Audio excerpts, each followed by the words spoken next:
அண்ணா தொழிற்சங்கம் தெற்கு மண்டலம் சார்பில் அதிமுக பொதுச் செயலாளரும் சட்டமன்ற எதிர்க்கட்சித் தலைவருமான எடப்பாடி பழனிசாமி அவர்களின் 71வது பிறந்த நாளை முன்னிட்டு கட்சி தொண்டர்கள் பங்கேற்று இரத்த தானம் வழங்கினர்.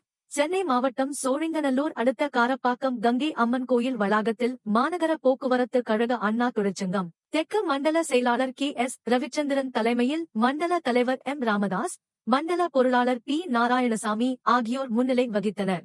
இம்மருத்துவ முகாமில் சிறப்பு அழைப்பாளர்கள் மருத்துவ அணி செயலாளரும் முன்னாள் நாடாளுமன்ற உறுப்பினருமான வேணுகோபால், கழக அமைப்புச் செயலாளர் சிங்காரம், சென்னை புறநகர் மாவட்ட கழக செயலாளரும் முன்னாள் சட்டமன்ற உறுப்பினருமான பி. கந்தன், கழக பாசறை துணை செயலாளர் சிவக்குமார், கழக இலக்கிய அணி துணைச் செயலாளர் ஜி. சக்திவேல், புரட்சித் தலைவி அம்மா பேரவை துணைச் செயலாளர் கோவிலம்பாக்கம் மணிமாறன், சோழிங்கநல்லூர் வடக்கு பகுதி கழக செயலாளர் ஜானகிராமன் ஆகியோர் பங்கேற்று சிறப்பித்தனர்.